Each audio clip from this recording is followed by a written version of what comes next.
አንዳንድ ወንዶች ማለት ነው ለራሳችሁ ክብር ከሌላችሁ፣ ለሚስታችሁ ክብር ከሌላችሁ ቢያንስ ለሚስታችሁ ቤተሰብና ለትላልቅ ሰው ክብር ይኖራችሁ። እውነቴን ነው የምላችሁ። እንደዚህ ክብረ ቢስ መሆን ጥሩ አይደለም። ምክንያቱም እዚህ ጋር ያለው የሚስትህ አባት ነው እንጂ ጓደኛ ወይም ወንድምህ አይደለም።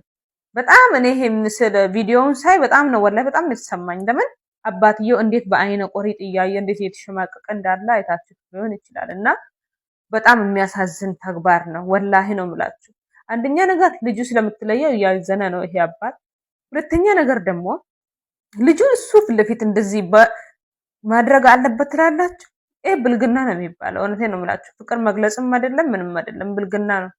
እና አንዳንድ ወንዶች አላችሁ ባካችሁ ከእንደዚህ አይነት ነገር ራሳችሁ ብትቆጥቡ ባይነኝ። ቢያንስ ክብር ይኑራችሁ። በቃ አጠገባችሁ ላለ ሰው እማትወዱትን ሰው እማትወዱትን ወንድ ለወደፊት ልወደዋለሁ ብላችሁ እሱ ስላፈቀራችሁ ብቻ ወደፊት ልወደው ይችላል ብላችሁ ተስፋ አትስጡት።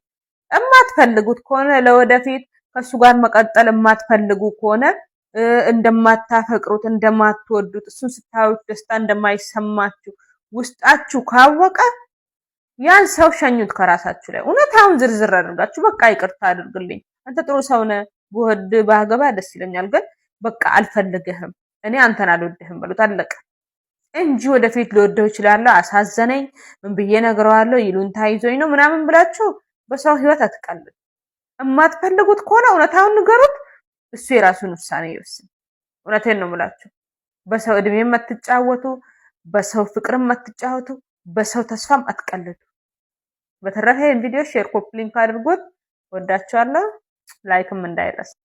ወንድ ልጅ እናንተ ማስተዳደር እችላለሁ፣ አገባችኋለሁ፣ አንቺ እኔ እችላለሁ፣ ሁሉን ነገር እኔ አስተዳድርሻለሁ፣ አንቺን ለማኖር አያቅተኝም። የምርህን ነው? እናንተን ዛሬ ላይ መልካችሁ እስካለ ድረስ ወዛችሁ እስካልጠፋ ድረስ ሊያኖራችሁ ይችላል። ነገር ግን ነገ ላይ ሁልጊዜ ራሱ እያረገላችሁ ሲሄድ ይሰለቸዋል። አያስፈልግም። አትግቢ ትዳር ውስጥ። የራስሽ ነገር ግዴታ ያስፈልግሻል የኔ እናት። ስለዚህ የራሳችሁን ነገር ሳትይዙ ትዳር ላይ አትንጠልጠሉ።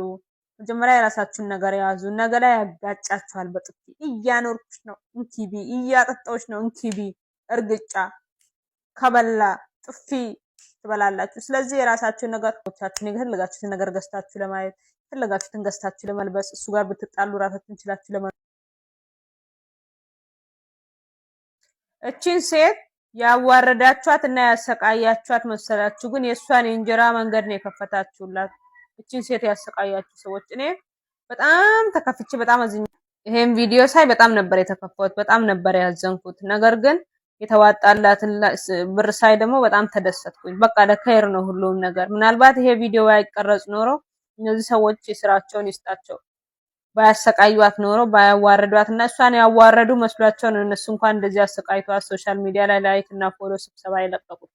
ነገር ግን የነሱ እናት እንዴት ሆና እንዳሳደገቻቸው ያውቁ ነበር። ለእናታቸው ክብር ቢኖራቸው እውነት ትንሽ እንኳን አርቆ የሚያስቡ ቢሆን እነዚህ ሚሊሻ ተብያዎች አላህ ይጨርሳቸውና እቺን ሴት መክረው ያላቸውን አጋሽቶ ሰጧት፣ ልጆቿን እንድታበላ ያደርጉ ነበር። ሁለት ፍሬ በቆሎ ምን አላት?